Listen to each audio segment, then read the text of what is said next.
Bem-vindos ao Quebra-Cabeça do Sucesso, o mais divertido e desafiador programa de TV e videocast sobre negócios da nossa região. Eu sou a Alessandra Paulilo e junto com a Priscila Casagrande a gente vai conduzir aqui um bate-papo leve e divertido para que você forme o seu quebra-cabeça de sucesso. Olá pessoal, sejam muito bem-vindos. Hoje nós vamos falar sobre a construção de uma carreira acadêmica de sucesso. O ensino universitário está vivendo um momento diferente e desafiador com as modernizações dos cursos. Nesse episódio, a gente vai falar especialmente sobre o curso de engenharia, que o setor industrial e tecnológico está aguardando e apoiando o uso das novas metodologias de ensino, que já acontece em países desenvolvidos, não é? E a chegada da inteligência artificial, a necessidade de resoluções de problemas práticos das empresas pelo aluno, desde a realização de curso, disciplina e tudo mais o que envolve. E quando a gente fala do ensino superior no Brasil, teve um crescimento de 5,9% de 2022 para 2023 no número de alunos matriculados. É o maior número dos últimos 9 anos. E desse montante, que são quase 9,9 milhões de alunos, 49% está já no ensino à distância. E de acordo com o INEP, as projeções aí para 2024 é que o número de alunos matriculados no ensino à distância ultrapasse o das aulas das universidades presenciais. E se a preparação do seu filho para uma boa graduação é prioridade para você, saiba que esse cuidado deve começar desde o ensino infantil, passando pelo fundamental até a chegada ao ensino médio e também ao pré-vestibular. E sobre esse assunto, a gente traz novidades do Colégio Sapiens, que está fazendo fortes investimentos em infraestrutura, na atualização e capacitação do corpo docente também. Na estrutura destinada à educação infantil, ele elevou seus muros, remodelou a fachada e as quadras foram revitalizadas. O projeto arquitetônico de remodelação do ensino médio está contratado e também em desenvolvimento. E o Sapiens está com o programa Meu Amigo é Sapiens, que dá descontos para os atuais estudantes e para novos estudantes que indicarem amigos para estudar na escola. São mais de 32 anos cuidando do ensino e preparando nossos filhos para o futuro. O Sapiens está sempre buscando um novo começo na educação, oferecendo total qualidade de ensino. Entre em contato e saiba mais. Acesse www.sapiens.com.br. E o final de ano está chegando, mas ainda dá tempo de deixar a sua casa ainda mais bonita para as festas. Tá pensando em trocar os revestimentos da sua casa? E esse é um detalhe que faz toda a diferença, porque proporciona uma aparência aos ambientes e também traz muita funcionalidade e vantagens. E aí, quer deixar a sua fachada mais exuberante? A fachada da casa é o que causa aquela primeira boa impressão. Por isso, leve em conta uma repaginada desse lado externo, coloque um revestimento que valorize ou ainda troque portas e janelas, assim a residência terá uma nova aparência. Visite a loja que entende do assunto e a gente está falando da Casa Ferro Acabamentos, com lojas em Dois Córregos, Matão e São Carlos. Grande variedade de produtos das principais marcas do mercado. Acesse @casaferrooficial. E para deixar a sua casa completa de verdade para as festas, é importante tornar os ambientes funcionais e aconchegantes, investindo em eletrodomésticos feitos para durar. A gente está falando de ventiladores de teto com design premiado e parceria, com a USP, que ajudou a desenvolver toda a aerodinâmica, purificadores de água com sistema de refrigeração eletrônica ou por compressão e também da maior capacidade de água gelada da categoria. E os bebedouros de água com anéis de vedação mantêm a sua água livre daquelas surpresas indesejadas. Esses são produtos que a Latina Eletrodomésticos oferece para você em diversas lojas do Brasil, no site latina.com.br. E se você é de São Carlos ou da nossa região, visite também a loja de fábrica. E para fazer essa visita à loja de fábrica, basta você agendar pelo WhatsApp. Para mais informações, consulta aqui no QR Code ou lá nas redes sociais da Latina Eletro. Latina, seu momento, nosso eletro. E agora chegou o momento de apresentar o nosso convidado. Ele é graduado e doutor em economia, mestre na engenharia de produção, fez pós-doutorado na FAO, na ONU, é professor do Departamento de Engenharia de Produção da UFSCar e também diretor do Centro de Ciências Exatas e Tecnológicas da Universidade Federal de São Carlos. Tem 6 livros publicados, mais de 30 capítulos de livros, cerca de 100 artigos em revistas científicas nacionais e internacionais. É nascido em São Carlos, casado com Alessandra, pai do Luiz Felipe, tem uma Shih Tzu, a Lisa, e é o atual presidente do São Carlos Clube. O nosso convidado é Luiz Fernando Paulilo! Muito obrigado. Muito bem-vindo ao nosso programa. Eu que agradeço estar aqui com vocês. Tô tentando trazer meu marido faz tempo, gente, ó. Conseguimos. Ele deixou de resistir.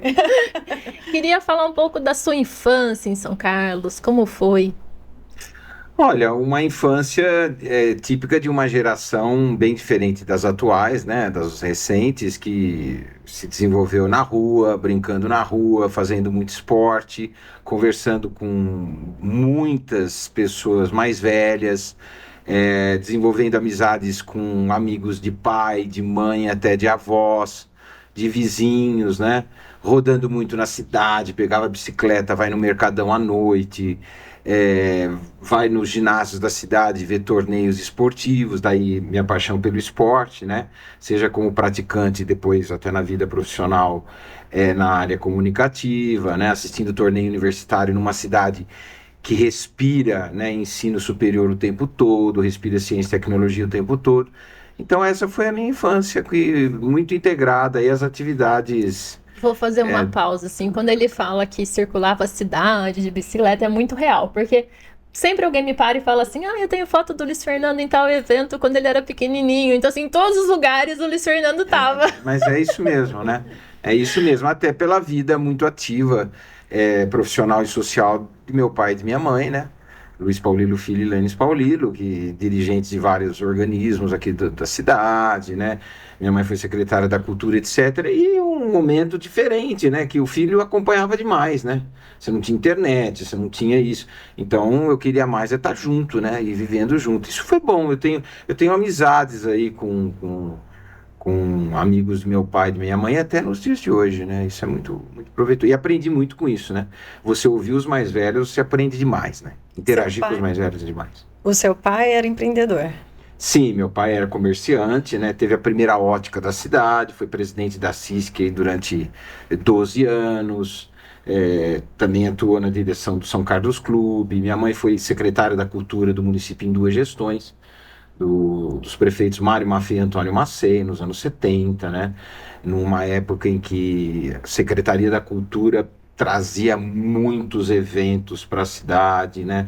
Nas artes cênicas, as apresentações, né? Teatrais, musicais.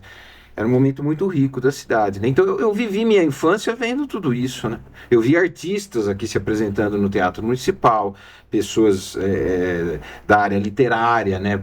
Poetas, contistas, né, em São Carlos, indo na casa de meus pais, né? Eu vivi muito próximo disso, né? Depois é que eu fui perceber, já maduro, depois dos 40 anos, que isso não era algo comum para uma criança, né? Eu tive a sorte de estar numa família com o pai e com minha mãe que tinha todo esse tipo de atuação. Então, o que eu achava que era comum quando criança, adolescente, até adulto jovem, que era interagir com todos esses intelectuais em variados ramos, não era, né? Era uma exceção, né? E isso mudou muito a minha caminhada como pessoa e como profissional. E você foi uma criança que sempre gostou de estar em todos os lugares, aprontando, porque eu sei de várias histórias que seus amigos contam, né, de criança. E você também, ao mesmo tempo, você era muito bom aluno, né? Que são coisas até contraditórias, né? Porque ou a pessoa é bom aluno e comportado, ou ele apronta todas. E você tinha as duas coisas, você aprontava todas, mas também sempre foi um excelente aluno. Como é que você conseguia dosar? Eu acho que é muito da minha personalidade, muito comunicativo e alegre, por um lado. E ao mesmo tempo muito preocupado com o estudo. Eu não aceitava deixar de estudar ou ir mal num exame, né? Então, a fachada parecia um despreocupado. Uhum. Mas minha mãe sempre falava isso. E muito enganoso isso, porque internamente eu era preocupadíssimo, né? Então, parecia uma situação dicotômica, mas não tinha nada dicotômico. Eu era muito preocupado. Só que expansivo, alegre, comunicativo e gostava muito dos mais velhos, né? Então, eu sempre tive amizade com os mais velhos, assim, as gerações de meu pai, de minha mãe, até dos meus avós, né, na cidade. E até hoje. E aí você é todo comunicativo, gostava de esporte, surgiu uma oportunidade de você ir para a rádio. como um primeiro emprego? Sim, primeiro emprego, ainda muito adolescente, né? 15 anos, né? Também por pessoas que trabalhavam no rádio e que viam o meu grau de comunicação, minha facilidade de conversar, de interagir, e falaram isso para os meus pais, né? Falaram, olha, lá de repórter, com a gente, etc. Eu comecei devagarzinho, vendo os programas, interagindo, mas logo aos 15 anos mesmo eu já estava transmitindo jogos. Já entrou como repórter esportivo. Já de campo, né? E aí é outra experiência, porque você vai entrevistar jogadores, pessoas de variadas classes sociais, variadas experiências, né? Variadas regiões. Então, tudo isso para um adolescente com o meu perfil era muito rico, né? Eu estava no lugar que eu queria mesmo, né? Mas era comum adolescente nesse lugar ou as pessoas estranhavam um adolescente com microfone entrevistando ali os... Não, eu não era o único que viveu essa experiência, né? Até no interior até aqui em São Carlos. Mas não era também comum, né? Mas deu certo, era uma experiência para ver o que ia acontecer e deu certo. Quer dizer, em poucos meses eu já estava aí viajando e transmitindo jogos aqui para o município. Aí você fica mais conhecido, o pessoal, né? Já sabe que você vai na transmissão, etc. Pô, para uma pessoa de 15, 16 anos vivendo isso, era o máximo, né? E eu me sentia muito útil, né? Porque a comunicação na cidade era o rádio, era isso que você tinha, né? E quanto tempo levou para ir dos esportes para FM mesmo e ter um programa? Olha, eu fiquei, eu acho, eu me tornei maior de idade, aos 18 anos, ainda eu continuava só no esporte, aí acho que aí eu já estava na universidade, que eu entrei na universidade muito cedo, né? Entrei aos 16 anos. Com 16 anos? Sim, porque eu entrei cedo no primeiro ano primário, né? Eu não queria ficar em casa, eu era o caçula, e eu falava que eu queria ir em escola de gente grande. Na verdade, eu queria ir onde estavam meus irmãos, né? Que eram mais velhos. E foi uma experiência interessante também. Então, de tanto eu incomodar meus pais, eles foram na escola, falaram, olha, deixa ele frequentar e tal, no primeiro ano, depois ele repete o primeiro ano e para valer. Mas aí, depois de alguns meses, meus pais foram chamados pelo diretor da escola e disseram, olha, ele está indo muito bem, não tem por que... Está acompanhando. Está acompanhando, não tem por que ele voltar no primeiro ano, no ano seguinte. E foi, aí emendei e isso resultou nessa situação aí na universidade, né? E aí você foi nessa graduação e no programa da FM ao mesmo tempo? Foi, aí eu já cheguei na graduação até o terceiro ano, né?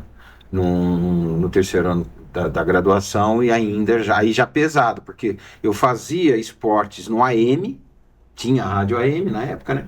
E o FM das 8 da manhã a meio-dia.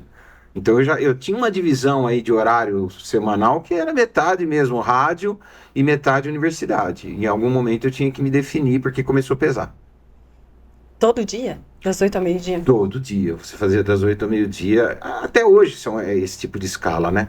Nos programas FM, né? Você já conduzia a mesa de som, tal, faz o programa com a sua cara mesmo, né? E você gostando tanto do rádio, de transmissão, de repórter, por que economia e não jornalismo? Porque eu gostava de gestão. Eu gostava muito de administração. E essa ambiguidade foi atravessando alguns anos, eu fazendo ainda a graduação, né? Eu não fui para o jornalismo porque eu ouvia de profissionais do rádio que a vida profissional do rádio exigia que você atuasse também como um vendedor de comerciais para os programas. E eu não entendia muito bem isso, eu não aceitava muito bem isso, porque se você vai ficar focado para ser um bom profissional, como é que você vai ficar um tempo do dia ou da semana comercializando para o rádio, né? E isso começou a pesar nas minhas decisões. Apesar de eu criar algumas coisas nos programas, tive programas interessantes com entrevistas com personalidades esportivas, mesclava música que a pessoa pedia, né? Eu falei, nossa, isso aqui não é muito bem o futuro que me espera. O presente está bacana, mas o futuro não está bacana. Eu consegui antever isso. E daí eu fui pendendo mais para falar, olha, eu vou fechar uma graduação e eu preciso definir o caminho. Aí foi uma coisa meio que natural, eu diminuir o tempo no rádio e focar mais aqui. E na medida que você foca a finalização da graduação, tem pesquisa. Você tem que fazer um trabalho de pesquisa, né, que a gente fala monografia na época, que é o trabalho de conclusão de curso. Eu fui custando da pesquisa. E ao mesmo tempo fazendo muita apresentação, seminário. Então eu pegava o lado comunicativo que eu desenvolvi no rádio desde os 15 anos e eu jogava para a sala de aula. Isso chamou a atenção de professores e dos colegas mesmo. Que falaram, seu seminário é ótimo, vai apresentando aí. Se não apresentar 100% do trabalho, apresenta grande parte, né? Porque eu ia muito bem, né? Eu deitava e rolava, né? É o meu lado, né? Importante, né? Comunicativo. Então, tudo bem, eu faço, né? E daí eu fui pendendo muito para essa coisa da pesquisa, que começou a me chamar a atenção também. Eu gostava, né? Fazer pesquisa me chamou a atenção na finalização do curso de graduação. Aí eu fui pensar no mestrado. Aí você falou, é a carreira acadêmica mesmo que eu quero seguir. Porque daí eu fui descobrindo que ao terminar o mestrado, em 2 anos, eu já emendei diretamente o doutorado na Unicamp, eu fui descobrindo que todo esse lado comunicativo poderia ser muito bem utilizado e desenvolvido na interação com o aluno em sala de aula, ou com colegas docentes em seminários, em apresentações, né? Em projetos de extensão com empresas, né? Com grupos científicos. Então eu fui gostando mesmo e aí eu fui caindo mais para esse lado, finalizar a graduação, fazer o mestrado imediatamente, fiz aqui na engenharia de produção. No começo da pós-graduação da engenharia de produção aqui na UFSCar, fui da primeira turma, tinha apenas 5 alunos, foi selecionadíssimo, tantos que todos acabaram sendo professores, pesquisadores, né? E para você ver como a seleção foi muito focada na época, porque eram poucos programas de pós-graduação, mesmo que São Carlos na época, entre USP e UFSCar. Eu falei, pô, isso aqui eu gosto demais, né? E depois vieram concursos imediatamente. Depois que eu entrei no mestrado, 2 anos depois, já vieram concursos, porque a gente já estava no final do governo Itamar e o Fernando Henrique já era eleito e veio uma sinalização que o MEC fecharia concursos, né? Então as universidades que tinham vagas deveriam fazer logo os concursos. E a engenharia de produção estava abrindo um curso novo.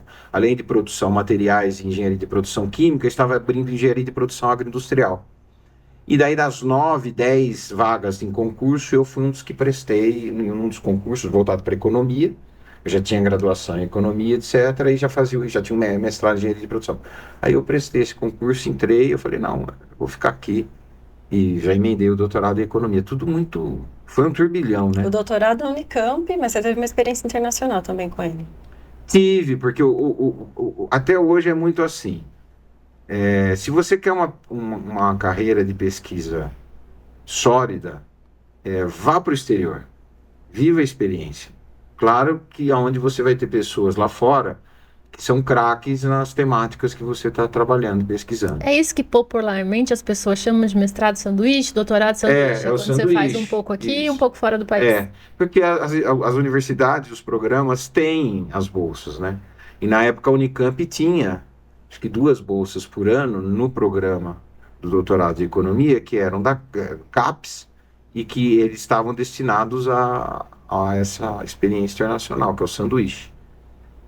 E daí tinha uma identificação grande do pessoal da Espanha, né, que trabalhava muito com redes, que era um tema na época, ninguém sabia o que é rede, né? E daí Rede de dormir? Você podia explicar rapidamente. Rede de cooperação, que vocês chamam de, network. Hoje, mais focado em negócio, que está aqui entre as palavrinhas do quebra-cabeça aqui, é networking. Então, você estudar as redes de cooperação, redes de políticas, né? Redes de políticas públicas. Então, eu fui trabalhar o conceito lá fora, que aqui a Unicamp não tinha. E eu trouxe essa contribuição para a Unicamp, né? Daí eu fui escrever livros de redes também para a Universidade Federal, que colaborou aqui muito com nossos grupos de pesquisa, aqui, principalmente o nosso grupo de pesquisa agroindustrial. E nessa época vocês já se conheciam? Mas não, ainda não. Foi logo depois que a Alessandra foi minha aluna em 2 disciplinas. Disciplinas Não, de mas aí eu vou economia. contar. Ele nem me dava bola, ele nem me enxergava. Sempre foi assim, aquele amor platônico de paquerar o professor. Sim, pra você que está assistindo, eu casei com o meu professor da universidade. O Luiz Fernando é muito sério em sala de aula, então não tinha nem liberdade. E eu sempre fui muito estudiosa, eu sentava na primeira fila, eu queria me mostrar, tirar 10. E ele via isso com ar de arrogância, porque ele conta que ele chegava pra mim e falava assim: parabéns, você conseguiu, tirou um 10. Eu falava: outro? Teve Insuportável, mesmo sério. isso, teve. Mas a gente foi namorar mesmo depois que eu já estava no mestrado. Quando a gente fala em construção de carreira dentro de uma universidade, às vezes parece que é fácil, né? Uma graduação, um mestrado, um doutorado. E eu sei de algumas dificuldades, perrengues mesmo que você passou ali para conseguir até fazer o doutorado na Unicamp, já trabalhando aqui. Você me contou uma vez que você tinha um Fiat bem velhinho, que tinha que parar de vez em quando chovia, entrava água dentro. Então eu queria que você dividisse um pouco das dificuldades para inspirar as pessoas mesmo a buscarem também uma carreira. Sim, essa do carro é interessante. Você precisa desenvolver resiliência, paciência. Quer dizer, quem conhece um Fiat antigo sabe que a bobina ficava bem próximo do vão de abertura do capô. Ali, quando chove, pingava água na bobina, o carro tossia e muitas vezes parava. Então, muitas vezes eu viajava para a Unicamp, né, e já dando aula aqui e olhando para o céu, né? Quer dizer, olha, nessas próximas 2 horas não vai chover, né? E você vai olhando o céu, porque você vai passando as regiões, as cidades, e, não, cheguei, né? Isso é uma das coisas. Outra coisa importante que, se você desenvolve a paciência, como eu entrei na primeira turma do mestrado aqui, porque o programa de pós-graduação em engenharia de produção estava começando no início dos anos 90, você tinha restrição de bolsas. O programa, eu me lembro, abriu com 5 alunos selecionados, uma seleção muito forte, nós já falamos aqui, pegar assim, aluno com muito perfil, que ia terminar mesmo o programa em o mestrado em 2 anos, defender e publicar. E você não tinha 5 bolsas. Então eu me lembro que eu comecei sem bolsa, porque dos 5 selecionados, eu era o único da cidade. Então eu me lembro que o coordenador do programa chegou e falou: olha, dos 5, você é o único que mora aqui na cidade, então tudo bem essa concessão? Eu falei: perfeito, não tem problema nenhum. E aí eu esperei uns 6, 7 meses até vir uma quinta bolsa, né? Então, esse é o tipo de coisa que você enfrenta e você não pode simplesmente agir Desistir. com arrogância e dizer: não, já que eu não vou ter a bolsa, eu não vou prosseguir. Não, prossiga, enfrenta, vai em frente, vale a pena, né? Então, eu tive essa capacidade de enxergar lá na frente, né? E por que a escolha da Unicamp para o doutorado em economia? Era uma referência, né? Até hoje né? E naquela ocasião, você tinha, né, nos anos 90, você tinha os chamados os cardeais, né, da economia da Unicamp, eram muito conhecidos, não? Então, João Manuel Cardoso de Mello, Maria da Conceição Tavares, Luiz Gonzaga Beluso, Wilson Cano, né, Wilson Suzigan, né? Eram assim referências, né? Os livros deles eram sobre economia brasileira, eram lidos por todas as pessoas que estudavam economia. Então, se você tinha centros de estudos e pesquisas econômicas no Brasil, que até hoje o são, mas naquela época eles eram ainda mais isolados, ainda mais de marfim, assim, né? Mais altos ainda, era GV do Rio, GV São Paulo, USP de São Paulo e Unicamp, né? Então, se você quer seguir uma carreira acadêmica e ser muito reconhecido, que você faça um doutorado numa dessas casas, né? Então, quando eu terminei o mestrado em engenharia de produção, eu já identifiquei que a engenharia de produção era o futuro, que eu sempre identifiquei. Quando eu assisti um seminário do professor Manuel Martins, o Mané aqui do DEP, no CAASO, eu era terceiranista em economia, né? Falei, vou fazer o mestrado em engenharia de produção, porque eu já identificava a contabilidade em gestão está no século XIX, a administração de empresas está no século XX. A engenharia de produção está no século XXI. Então eu vou fazer isso aí, porque é mais focada, tem mais abertura para questões diferenciadas e novas de gestão, né? Logística, planejamento e controle de produção, né? Empreendedorismo. Então eu falei, eu preciso conhecer mais isso, porque a economia estava uma formação mais ampla. E daí eu gostei, por isso que eu acabei prestando um concurso na engenharia de produção aqui da UFSCar, mas sem abandonar, evidentemente, a minha referência da literatura econômica, da ciência econômica, nas quais esses cardeais na Unicamp eram muito importantes. Então eu falei, eu quero conhecê-los, eu quero estar com eles. E aí era uma emoção no momento, né? Você chegar lá para fazer o doutorado tendo aula com essas figuras, né? Conhecidíssimas, né? Nacionalmente, mundialmente. Eu falei, não, nossa, eu vou dar aula com eles, né? Então, por isso que a minha opção foi para fazer a Unicamp, já atuando como docente aqui na UFSCar. E em que momento você decide fazer pós-doutorado? Pós-doutorado, ele é como se fosse uma sequência na sua carreira. Se você tá atuando com muita pesquisa e extensão, o teu caminho profissional vai exigir maior especialização. O pós-doutorado é uma maior especialização. Aí é como se fosse um funil. Você vai trabalhando com temas da área. Quando você chegar no pós-doutorado, é um tema que você está publicando muito, pesquisando muito. E eu estava pesquisando muito em redes, né, de políticas públicas, em agroenergia, em segurança alimentar. E a FAO, a ONU, o órgão da Agricultura e Alimentação da ONU, o escritório para América Latina e Caribe é sediado em Santiago do Chile. E você tinha ali a direção da FAO da ONU na época, pelo professor Graziano, que depois se torna diretor-geral em Roma, da ONU, da FAO-ONU, ele estava abrindo o campo da agroenergia na FAO para América Latina e Caribe. E também de segurança alimentar. Então aí veio o convite dele, do Walter Belli, que dizia, olha, nós precisamos aqui de gente especializada que venha formar essa parte, né, essa área, esse escritório na temática de agroenergia. Isso aí precisa ser gente do Brasil, porque aqui você tinha as maiores experiências na economia agroenergética, né? E também nas experiências desses programas de segurança alimentar, né?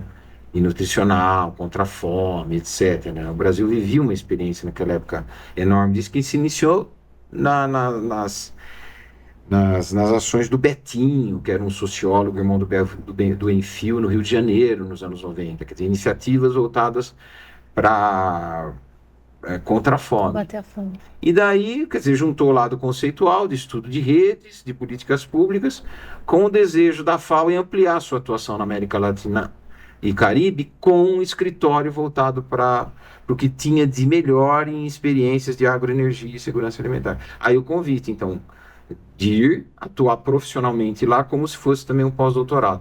Então juntou mais estudo com colaboração com a FAO. E aí eu vou contar os bastidores, porque a gente já estava casado, eu já tinha loja, e ele chegou e falou, vamos passar um semestre no Chile? Eu falei, mas e a loja?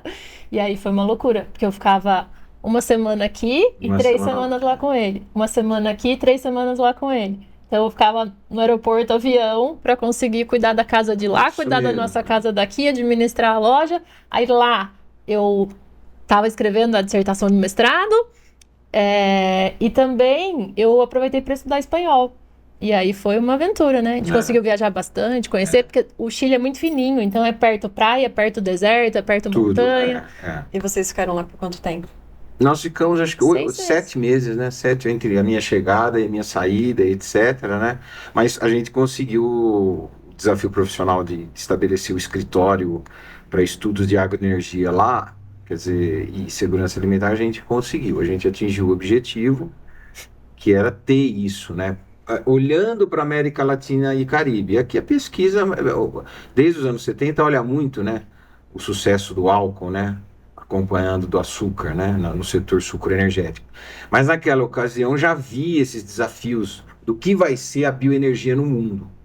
E a FAO, que é um órgão que estuda agricultura e alimentação no mundo, não tinha absolutamente nada disso. Então, a ida de pesquisadores brasileiros para lá para levar o que se estudava a respeito para a gente estudar a parte continental, né? Então é um desafio, porque a FAO ela tem escritórios regionais por continente. Então você tem na América Latina e Caribe, você tem junto à América do Sul e América Central, você tem a América do Norte, você tem a África, você tem a Europa, né? Você tem a Oceania, então você tem que pesquisar, né? E trabalhar para o bem-estar do continente inteiro, que é um dos desafios da ONU, né? Então imagine uma organização cinquentenária já na época, abrir novas frentes de atuação. Foi um desafio importante no momento em que eu já tinha uma uma carreira mais amadurecida, muitas publicações, né? Então foi uma experiência interessante. Tem os perrengues, claro, você vai morar fora, não é um país de fácil entrada financeiramente falando, né? Aluguel é caro, é uma grande cidade, né? É uma grande capital, então aluguel é caro, custo de vida é caro, né? Fora que no primeiro dia lá, eu tomei uma bronca que eu achei que a gente ia ser expulso do prédio. Por Lá em quê? Santiago não chove muito. Pelo contrário, chove muito pouco. É muito pouco. Então é tudo muito sujo. E eles têm pouca água, eles usam muito a água que Degelo. derrete da neve. Então não tem água igual aqui abundante. Aham. E aí chegamos lá e eu sou a louca da limpeza, né? E a varanda do apartamento era preto, tudo era preto. O vidro, o parapeito, o chão, Sujeira. e não tinha ralo. Eu falei, que coisa de maluco. Eu comecei a pegar água de dentro do apartamento e lavar o vidro. De repente toca o interfone. O que que vocês estão fazendo? Aqui não se lava. É. Não tem água pra isso. Porque em Santiago o Chile, né? Você vive com a água do degelo. Por isso que quando você visita o Chile, né? Quem vai fazer turismo no Chile sabe muito bem. São paisagens lindas, né? Você tem aquelas montanhas e morros bem secos, né? Cinzas, amarelados, e você tem aquela água verde, verde esmeralda, que parece pintada com Prestocolor. Por quê? Porque ela está represada, você tem lá grandes represas formadas pelo governo, etc. E você utiliza para a agricultura e para a vida urbana essa água do degelo. Então isso que é interessante, é um outro lado interessante, né? Principalmente para os jovens que nos assistem, você viver a experiência no exterior, você vai conhecer outros países que têm um outro modo de vida, né? Quer dizer, imagine, você usou alguns baldes para tirar a sujeira da varanda do apartamento, né? Se a gente voltar para o Brasil, as pessoas ainda lavam carro e calçada na rua, assim, né? E é normal. Liga a borracha e esquece da vida. Isso, em grande parte do mundo, isso é um ultraje, você não faz isso. Mas a gente vive nessa abundância aqui, o brasileiro não entende muito bem isso, Tá né? começando a entender, né? Agora começando a faltar. Com essa seca, mas ainda a gente é beneficiado, nós estamos acima do aquífero Guarani, né? Uhum. Que é o maior do mundo. Então, tudo bem, né? Se tiver o poço, você vai puxando do poço, e não é assim, né? E eu tenho uma curiosidade, como funciona, vamos chamar assim, o subir de nível dentro da carreira acadêmica? É pelas especializações que você vai fazendo, que você vai sendo promovido? Sim, na universidade pública, sim. Tá. Na medida que você vai se especializando, você faz o mestrado, você faz o doutorado, você faz o pós-doutorado, e também junto com o tempo de atuação na universidade, você tem um plano, você vive o plano de carreira. Até você chegar a professor titular, né? Quando você chega a professor titular, e aí você é aprovado por uma banca externa de 5 professores titulares de outras universidades, é sempre bom você demonstrar que você teve uma evolução nos campos do ensino, no campo da pesquisa, no campo da extensão e, se possível, no campo da gestão para a universidade. Então, Normalmente demora quantos anos para um professor chegar a titular? varia muito, né? Varia muito, inclusive de idade, porque depende do ritmo do professor. Mas o que a gente tá falando de 10 anos? 5 Não, anos? muito 15 mais que anos? isso. 20 anos? Muito mais. Você vai galgar isso aí a partir dos 25 anos, etc. Claro que tem as situações fenomenais, aqueles que fogem da curva. Uhum. É um professor muito focado, mas geralmente quando ele se torna titular mais jovem, ele é focado em um dos campos, desses 4 que eu falei. Uhum. Ou ele é muito focado em produção de artigos. Então ele é o professor que fica no escritório fazendo pesquisa e publicando muito. Então ele vai se destacar na pesquisa, entendeu? Aí ele vai defender o titular procurando mostrar que ele contribuiu muito para a universidade no campo da produção científica, né?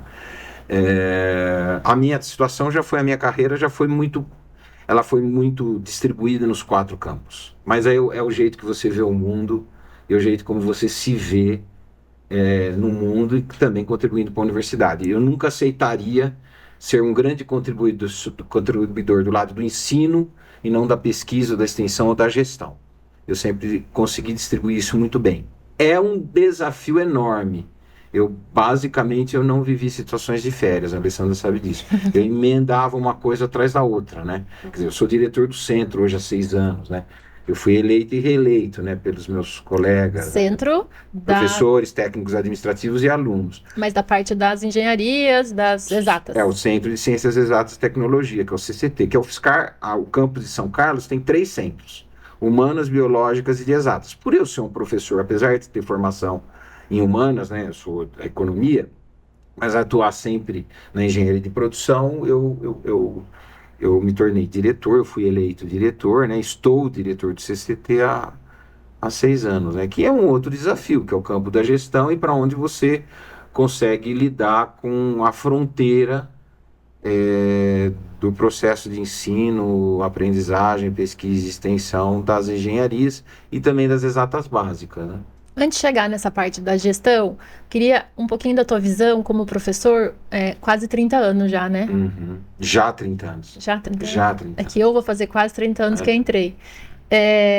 O que mudou no ensino da engenharia de 30 anos atrás e hoje? A gente falou muito da inteligência artificial, das engenharias já solucionando problemas nas empresas, nas indústrias. O que você vê de diferente hoje para os alunos? Está muito diferente, tanto que hoje o CCT, ele coordena, junto com mais 7 universidades, um projeto de modernização de todos os cursos de engenharias, que passa muito por essa revisão de metodologias de ensino, que tem muito mais a proximidade do aluno com as práticas das organizações, das empresas, das organizações fabris, enfim, aonde as engenharias passam, né? Aqui nós temos 8 engenharias no CCT da UFSCar, né? Engenharia de materiais, engenharia de produção, engenharia de computação, engenharia elétrica, engenharia mecânica, engenharia física, engenharia química, né? Então, e a engenharia civil, são as 8. Então, todos os nossos cursos atravessam, desde quando eu entrei na direção, no edital da CAPES e da Fundação Fulbright, o desafio de você viver a modernização, a qual nós temos aí nossas comissões dos cursos de engenharia, que discutem as novas diretrizes curriculares para implementar fortemente uma maior extensão das atividades de ensino com as práticas, né, das engenharias, todas elas nos seus respectivos campos, né? E isso é muito desafiador. Então, uma das coisas que a gente vem trabalhando com a visita de especialistas, norte-americanos principalmente, e também europeus, é a sala de aula invertida. O que é sala de aula invertida? A sala de aula invertida, você acaba com a verticalidade do professor ficar falando o tempo todo e passando conteúdo. Você traz o problema, muitas vezes colocado a partir da atividade de extensão numa empresa, numa organização, em qualquer uma das engenharias, e o aluno vai desenvolver a solução do problema ou em grupo ou individualmente. Então ele fala, ele participa muito mais do que o professor. A sala de aula, eu vou colocar de uma maneira mais rústica assim, mas o telespectador vai entender. A sala de aula deixa de ser vertical, o professor em pé falando o tempo todo. Ela passa a ser mais horizontal. Joga-se o problema e a busca da solução para o aluno e o professor interage como se fosse uma rede. Mediando. Mediando. Então você deixa de governar a aula e você vai praticar governança. Uhum. Então você inverte a sala. Essa é uma das situações de solução de problemas que hoje é muito difundido nas modernizações dos ensinos das engenharias nos países desenvolvidos. E que a CAPES lançou um edital em 2018, a qual ela selecionaria 8 universidades no país, cada uma com um tipo de engenharia, que atuaria nesse projeto. E a Universidade Federal de São Carlos foi uma das selecionadas, através da proposta do CCT, por causa do curso de Engenharia de Materiais. Então, foi a Engenharia de Materiais da UFSCar, foi a Engenharia de Produção da Universidade Federal do Rio Grande do Sul, foi a Engenharia Química da USP São Paulo e assim por diante. Cada engenharia de uma universidade diferente, vivendo o projeto. E esse é um desafio que está no CCT, ainda sob a minha direção, né, minha e do Guilhermo, que é o enfrentamento disso junto com os nossos colegas, né, docentes, técnicos administrativos, a atuação de alunos de pós-graduação que viveram um pouco dessa experiência, para você atingir objetivos de finalmente modernizar, né, o ensino. Porque os desafios são enormes, e eu costumo dizer, quando a gente encerrar o projeto daqui a 8 anos, nós vamos continuar, só que atuando em rede. Por quê? Porque só a inteligência artificial vai continuar colocando uma série de desafios. para as engenharias e, claro, para o ensino de cada uma delas, né? Então, a inteligência artificial ela vem como um enorme desafio, ela vem como uma bomba nos processos e práticas de engenharias, né? E como que as universidades se colocam diante desse desafio? Então é uma coisa que você enfrentar claramente isso, você nem dorme, você vai ficar doido, né? Que é uma coisa que a gente está enfrentando na universidade hoje e a gente está buscando os caminhos para receber os futuros engenheiros bem adaptados ao que vem por aí no futuro, né? Um futuro muito próximo. E assim, né, Luiz Fernando, com a vida tranquila, sem se Poucos dedicar... desafios. Poucos desafios, sem se dedicar tanto para a profissão, né? Surge a oportunidade de ser o presidente do São Carlos Clube. Pergunta pra ele que horas. Você dorme assim da meia-noite às 6? Eu acho que não, viu? Eu acho que não. Mas foi uma atividade voluntária, né? Um desafio posto. Eu já era diretor administrativo, posto pelos meus amigos da diretoria, dizendo, olha, é muito difícil, né, você ter a pessoa para atuar, etc., né, na função de presidente. Mas já estando diretor, presidente do conselho, foi mais uma atividade voluntária. O que me atraiu para isso foi o que me atraiu desde o curso de graduação em economia, foi gestão. Quer dizer, o que eu vou vivenciar na gestão de um setor que está voltado para o entretenimento, né, voltado para atividades sociais como shows, eventos culturais. A gente trouxe o teatro na Sede Avenida, que era uma coisa muito ligada ao que eu vivi com a minha mãe, quando secretária de cultura. Exposições de quadros. Exposições, vernissagens. Então, foi agradável por esse lado, né? E o que me atraiu foi mesmo o que seria a gestão aí. Então, junta a tudo que eu faço na minha atividade profissional, junto esse trabalho voluntário como uma grande contribuição e por ser muito dinâmico, né? O São Carlos Clube é um caso de sucesso. Eu falar, olha, vamos continuar, né, contribuindo pelo lado da gestão, da administração, agora num clube aí que tem tanta penetração com as pessoas da cidade, né, com crianças, com jovens e adultos. Então é mais um caso vivido, trato assim, toma muito do tempo, é desafiador, é dinâmico, causa isso mesmo, você dorme menos, mas ao mesmo tempo o desafio te faz move, brilhar né? os olhos, né? Então, acho que como outros que eu espero ainda ter na minha vida, esse é mais um no campo da gestão.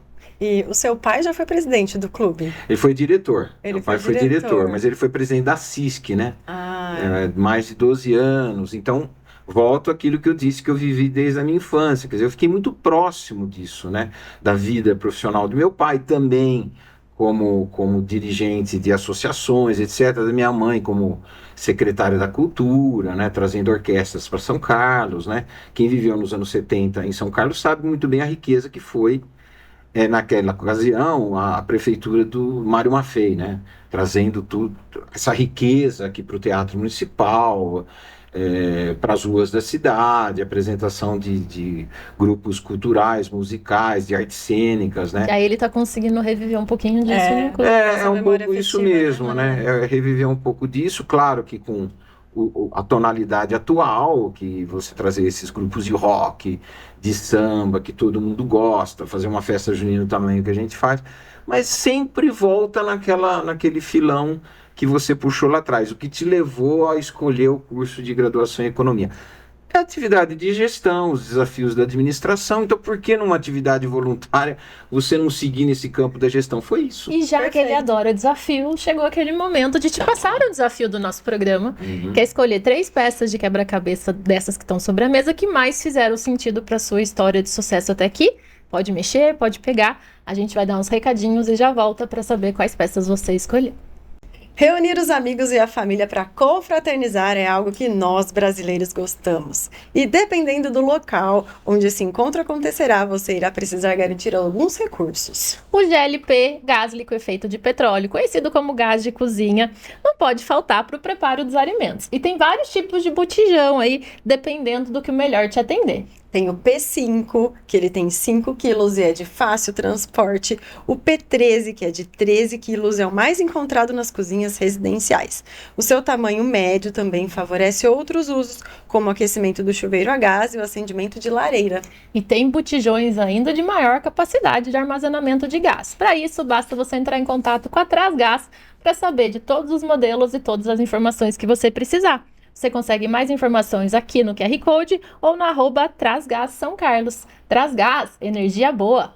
E tem outra coisa que nós brasileiros gostamos de fazer. O que a gente gosta mesmo de fazer é festejar e adivinha com o que, Alê? Churrasco, carne na grelha, vinagrete, pãozinho, salada, cervejinha e num dia de sol até piscina. Ai, que delícia. Para acertar na escolha do que servir, faça suas compras na Boutique da Carne Siltomac, que prepara semanalmente ofertas especiais para você. Além das promoções, a Siltomac prepara kits churrasco com ótimos preços para agradar a todos os paladares. Você não precisa se preocupar em fazer a listinha do que comprar, eles fazem as sugestões para você. E você pode ir até a loja, fazer todas as suas escolhas ou ainda pedir pelo delivery e receber no conforto da sua casa. É muita facilidade e qualidade para o seu churrasco. Então é só entrar em contato, @Siltomac Carnes, ou aqui no QR Code você encontra mais informações. E para você estar bem vestido em todas essas comemorações, você conta com a High Steel São Carlos, a melhor marca de roupas masculinas do Brasil. E já foi-se o tempo que para você estar bem vestido, você precisava usar roupas nada confortáveis. A moda masculina vem evoluindo muito, a indústria, né, tecidos, lavagens industriais, acabamentos, para realmente proporcionar bem-estar, independente da peça que você estiver usando. A gente tem aqui algumas dicas para você fazer bonito nessas comemorações. Se você escolher uma das peças listrada, xadrez ou estampada, a outra deve ser sempre lisa. Cuide do tamanho da peça, a largura e o comprimento. Uma roupa desproporcional ao seu corpo estragará o seu look, passando um ar de desleixo. E aí, se você quer mais dicas como essa, é só ir até a High Steel, que toda a equipe ali está preparada para te ajudar a escolher o look ideal para você. Aqui em São Carlos, a High Steel fica na Episcopal 2.200. High Steel é a evolução do poder de se vestir bem. Conseguiu escolher as suas peças? Consegui, até com relativa facilidade. Ah, quebrou minha fala agora. Então nem é um desafio para ele mais. Tá tão acostumado com desafios que nem foi desafio. Vou pedir para você mostrar a primeira peça para aquela câmera e aí dizer pra gente o porquê. Olha, a primeira é disciplina. Porque eu acho que você não vai mais a lugar nenhum se você não tiver disciplina. Mesmo se você me disser que na sua organização você tem um gênio e ele é indisciplinado, por trás do gênio indisciplinado tem um capitão que o conduz. Tenho certeza disso. Ainda mais nos dias de hoje. Eu acho que ainda até a primeira revolução industrial no mundo da gestão, você ainda teria um gênio indisciplinado com algum destaque. Hoje, com o modo competitivo como está a vida e como as organizações, em qualquer setor, mesmo as não lucrativas, elas atuam e você precisa da disciplina. Então, eu não consigo entender o mundo de hoje como uma situação de sucesso se você não tiver a disciplina. Eu acho que é impossível. É impossível. Concordo. Se tiver um indisciplinado com sucesso, ainda é sorte. Mas ele vai naufragar. Eu acho que ele vai naufragar. Eu falo isso muito para os meus alunos. A segunda é estudo. Vai na mesma toada, quer dizer, o mundo hoje ele não tá aqui, ó, estudo, né? O mundo de hoje ele não está aberto mais só para situações em que você atira sem olhar muito, né? Aquele tiro cego. Não tem jeito. Você precisa entender o campo que você está atuando, buscar o maior número de dados possíveis. Então, busque os dados macro e chegue nos micros. Então, eu falo muito para os engenheiros, quando eu dou aula de introdução à economia. Para você estar aprendendo macroeconomia, porque você vai entender a floresta. Sua empresa vai ser de sucesso, você vai ser de sucesso, você vai precisar entender os indicadores macro, tá? Então, no caso da economia, você saber para onde vai a inflação, você saber para onde vai o dólar, etc. E uma indústria, por exemplo, precisa saber o campo que ela atua, os indicadores do setor dela, né? Então, é estudo, indicadores macro e indicadores micro. Aí você chegar até os seus dados da sua planilha e estudar, estudar, estudar.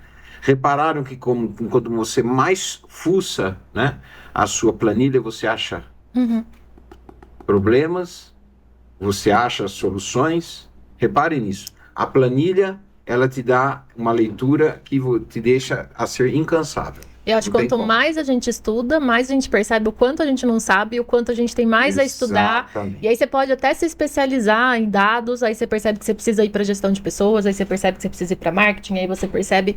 E aí você vai abrindo esse leque, né? De assuntos que você precisa dominar. Exatamente. Então, você é gestor,